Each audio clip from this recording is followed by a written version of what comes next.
Audio Jungle.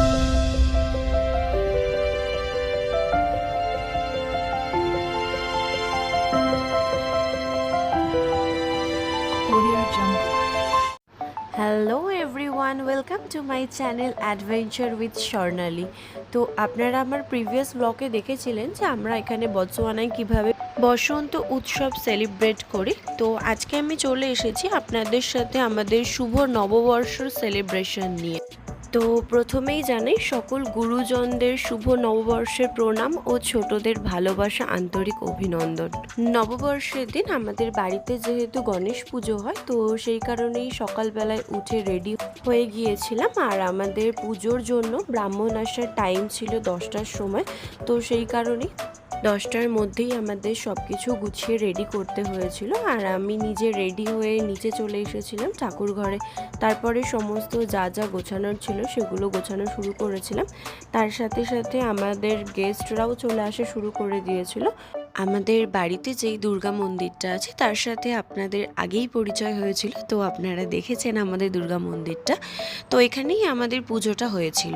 আর আপনারা এখানে যে আঙ্কেলকে দেখছেন, আঙ্কেল এখানে বসে মালা তৈরি করছিল ঠাকুরের জন্য। কারণ এখানে আমাদের এরকম মালা পাওয়া যায় না ইন্ডিয়ার মতো। তো এখানে কি হয়, এখানে ফুল কিনে আনতে হয়, ওই ফুলটা দিয়ে নিজেদের মতো নিজেদের পছন্দ মতো মালা তো নিজেদেরকে তৈরি করে নিতে হয়। এখানে এক একজন আন্টি এক এক রকমের মিষ্টি বানিয়ে নিয়ে এসেছিল পুজোর জন্য। তো এখানে যেহেতু বাইরে থেকে এরকমভাবে মিষ্টি পাওয়া যায় না, সেই কারণে সবাই মোটামুটি কিছু না কিছু মিষ্টি নিজেরাই বানাতে পারে। আর মামনি বানিয়েছিল রসগোল্লা, সে ভীষণ সুন্দর রসগোল্লা বানায়। আমাদের সব কিছু কমপ্লিট হওয়ার পরে ঠাকুরমশাই চলে এসেছিলেন। তারপরে উনি পুজো স্টার্ট করেছিলেন। তো তখন সবাই মোটামুটি চলে এসেছিল, সমস্ত গেস্টরাই। তো এখানে পুজো কমপ্লিট হয়ে যাবার পরে প্রসাদ ডিস্ট্রিবিউশন, ফটো সেশন এই সমস্ত চলছিল। তো এখানে সবাই দেখতে পাচ্ছ তোমরা যে এখানে সবাই মিলে প্রসাদ ডিস্ট্রিবিউট করছিল বসে। আর ওইদিকে কিচেনে ভেজ রান্না হচ্ছিল, মানে বাপি রান্না করছিল নন ভেজটা, সেটা বাইরে রান্না হচ্ছিল। আর ভেজটা মামনি আর কিছু আন্টিরা মিলে ভেতরে রান্না করছিল। আর এখানে আমি কিচেনে ঢোকার সাথে সাথেই ক্যামেরা দেখে শাড়ির আঁচল খুলে যিনি পোজ দিচ্ছিলেন উনি হচ্ছেন শর্মিষ্ঠা আন্টি। আর এখানে বাইরে ডাইনিং টেবিলে যিনি বসেছিলেন উনি হচ্ছেন আমাদের পণ্ডিতজি। বাইরেটা এখানে বাপি ননভেজ রান্না করছিল। তো এখানে মাটনের জন্য মশলা কষানো হচ্ছিল। আর এখানে প্রদীপ আঙ্কেল ছিল বাপির হেল্পিং হ্যান্ড। আমাদের হাউসমেটরাও ছিল যারা কিনা হেল্প করছিল বাপিকে আর প্রদীপ আঙ্কেলকে রান্না করার জন্য। বাপি মাটনটা তৈরি করার পরে ভেতরে সবার সাথে কথা বলার জন্য গিয়েছিল। আর এখানে প্রদীপ আঙ্কেল আর ও দুজন মিলে মাটনটা টেস্ট করছিল। আর এখানে আপনারাও দেখতে পাচ্ছেন যে কিনা মাটনটার কত সুন্দর কালার এসেছে, আর সেরকম খেতেও টেস্ট হয়েছিল মাটনটা। সিটিং রুমে সমস্ত আঙ্কেলরা বসে গল্প করছিল। আর ঠাকুর ঘরে আমার যত ননদিনীরা রয়েছে তারা সবাই ফটো সেশন করছিল। তো আমি যখন গেলাম আমাকেও তারা ডেকে নিল ফটো তোলার জন্য। পুচকেগুলোর ফটো সেশন কমপ্লিট হওয়ার পরে I don't know it. 1, 2, 3, start.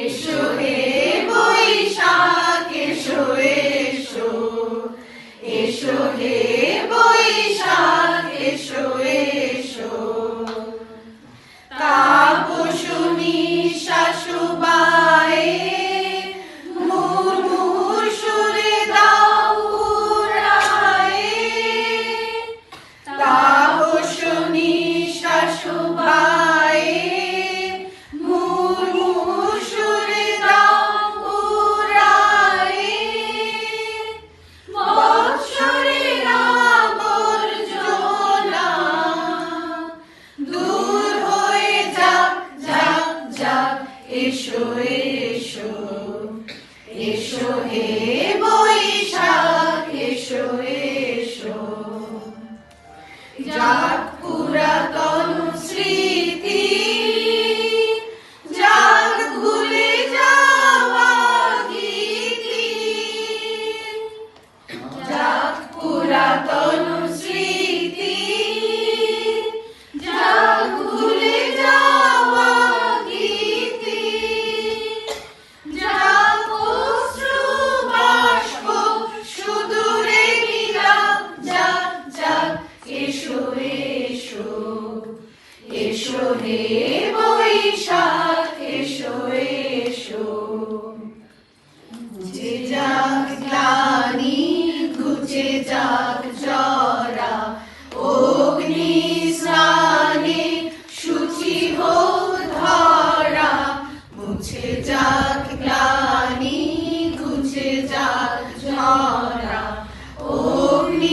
স্নানে শুচিব ধরা রসের আবেশ রাশি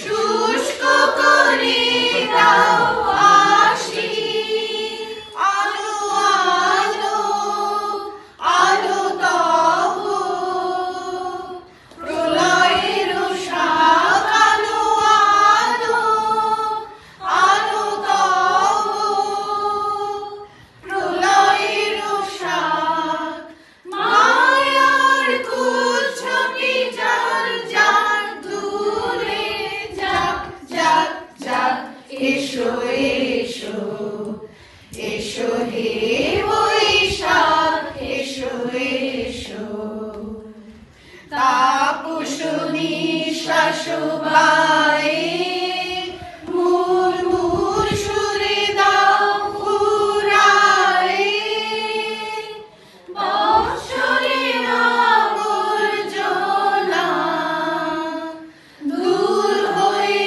যাক যাক যাক এসো এসো এসো হে বৈশাখ এসো এসো এসো হে বৈশাখ এসো এসো। সবাই মিলে আমরা একটা গান গেয়েছিলাম।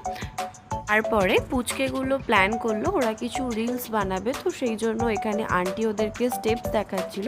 বাট আন্টি এত সুন্দর ডান্স করে, আর ওরা যেহেতু ফার্স্ট টাইম ট্রাই করছিল তো সেই কারণেই ওদের প্র্যাকটিস করতে করতেই ওদের এনার্জি শেষ হয়ে গেছিলো, তো আলটিমেটলি ওদের রিলসটা আর বানানো হয়নি।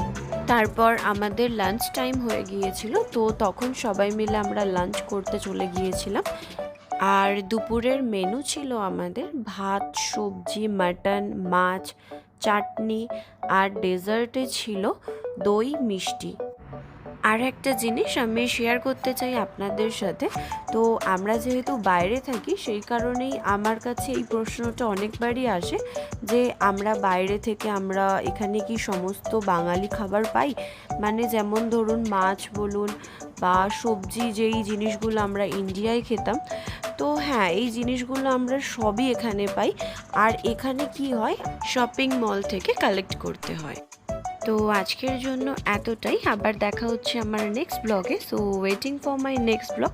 আর এটা কেমন লাগলো আমায় অবশ্যই কমেন্টসে জানাবেন, আর পছন্দ হলে একটা লাইক অ্যান্ড শেয়ার। সবাই ভালো থাকবেন, আর দেখা হচ্ছে আমার নেক্সট ব্লগে। Bye bye.